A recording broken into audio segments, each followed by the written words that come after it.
November 15th, 2019. I am at the Chevrolet dealership in Norwalk, Ohio, dropping off this 2018 Chevrolet Silverado Z71 with a 5.3 4x4. I also put the tow package on it, whatnot. This vehicle I sued for lemon law. They are lemons. I'll tell you what they're doing. They have transmission drop problems. The 4x4 can cause death. It stops working when it gets cold. The transmission reel has been replaced. 51,536 miles now. These problems started happening when I had around 8,000 miles, and they continue to progress. Now the starter's out on the vehicle. The radio distorts out. The speaker stopped working when you turn the radio up, and the radio's hot, or the heat is on and it's hot. They stop working, the speakers. And they replaced the brains of the radio, back of it, whatever. You can see like 51,536 miles. I'm gonna try to start it. Nothing. It's just clicking, just nothing. Nothing's happening, junk. So I'm dropping it off for service. Another warranty service. Had several service warranties. I called 1-800-LEMON-LAW and they sued, and they got me $10,500 settlement. I took $8,500 of it, and the lawyers took $2,000. This has the snow kit package on it, as you see, the wires hanging out the front. So this vehicle is just a lemon. There's just several things going on with this vehicle. Like now the driver's side light and fog light's brighter than the passenger. The starter or whatever's going on is not working. The 4x4 cuts out. They have a hidden bulletin in Chevy for the 4x4 when it cuts out to where the 4x4 stops working. So if you have your kids, you bought this vehicle, you're driving it, you feel safest at, and the 4x4 stops working in the winter, it cuts out and you get into an accident, you die, your kids die. Chevrolet don't care. They want you to have, in order to have a recall, instead of a hidden bulletin, maybe 500 or 1,000 vehicles have to probably die, and then they'll go ahead and do a recall. Yeah, that's what Chevy does for you.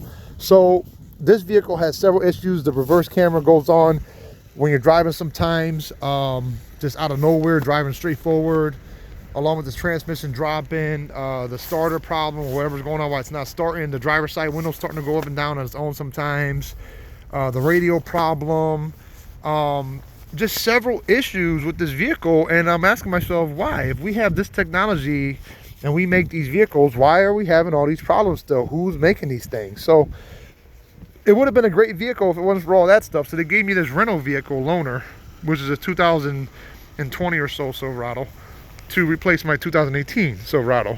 So I'm just emptying things out of it to see how it goes.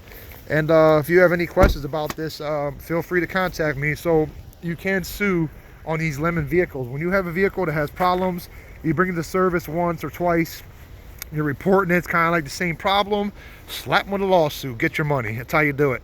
You're gonna have to do it like that. They offer me to replace the vehicle with another vehicle if I continue the lawsuit. They offer me this little minor settlement, or you know, there's another offer they probably could have assumed, but I didn't take nothing but the money, and I shouldn't have. Maybe I should have replaced it, would have been better for me. Or vice versa, they would have paid the whole vehicle off as the third one and took it away from you.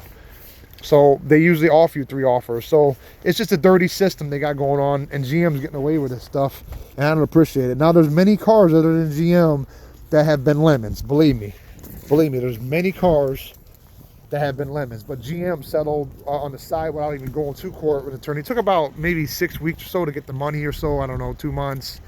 They offer settlement, I think, within 3 weeks or so, and that's what we got going on. So as we see it, my name is Matthew, and I'll be checking out of here. And thank you for listening to my video, and I hope you understand that this was a problem, and I wanted to explain to you that don't let these service people and don't let these dealerships control you when you buy a new vehicle and it's a lemon. If it has problems and it's similar problems, and then there's another problem on top of it, there's another problem on top of that, within mileage, you know, 8,000, 12,000, 15,000 miles, 20,000. And you know, I drove this thing, you know, November last year I bought it. I drove it, you know, I'm using it for my business stuff, and it's doing all this stuff since. So just don't be afraid of it. I mean, you know, of course I replaced the tires since then with different tires, and now I'm going to replace the tires again, you know, because I put miles on the tires and I use it. I use this vehicle to rock and roll with making money for my contract. So let's see where we're at with it. Thank you.